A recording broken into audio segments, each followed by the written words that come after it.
স্বাধীনতা ৫৪ বছর পর এই প্রথমবার প্রবাসীরা পোস্টাল ব্যালটের মাধ্যমে ভোট দেওয়ার সুযোগ পেল।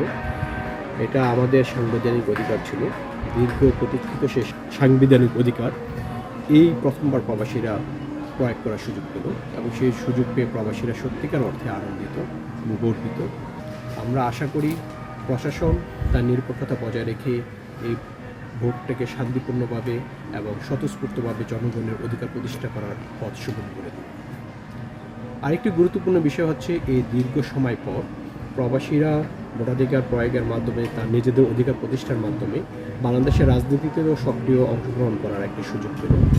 এর ফলে দীর্ঘ সময় আমাদের বিভিন্ন মেধাবী প্রবাসীরা যে বিদেশে ছিল অবস্থান করছিল তারা দেশের রাজনীতিতে সক্রিয় অংশগ্রহণ করার একটা সুযোগ পেল এবং পরবর্তীতে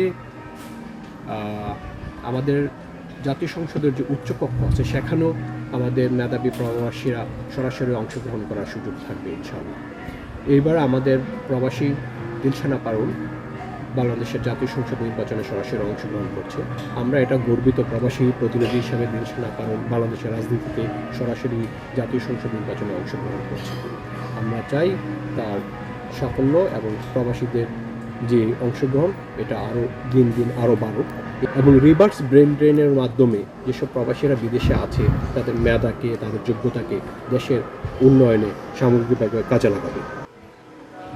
আগামী সংসদ নির্বাচনের মাধ্যমে যে গণতান্ত্রিক সরকার বাংলাদেশে প্রতিষ্ঠিত হবে সেই সরকারের কাছে প্রবাসীদের অন্যতম প্রত্যাশা যেন প্রবাসীদের জন্য সম্মানের সহিত এবং মর্যাদার সহিত মূল্যায়ন করা হয়। প্রবাসীরা দেশের অর্থনীতিতে যে অবদান রাখছে সেই অবদানকে যেন স্বীকৃতি দেওয়া হয়। প্রবাসীরা যে বিদেশে যে আসার সময় যে হয়রানির শিকার হয় সেই হয়রানি যেন হয়রানি মুক্ত করা হয় এবং প্রবাসীরা যদি বিদেশে মারা যায় সেই প্রবাসীদের লাশ যেন বাংলাদেশ সরকার নিজ দায়িত্বে সম্পূর্ণ বিনা খরচে বাংলাদেশে প্রেরণের ব্যবস্থা করা হয়।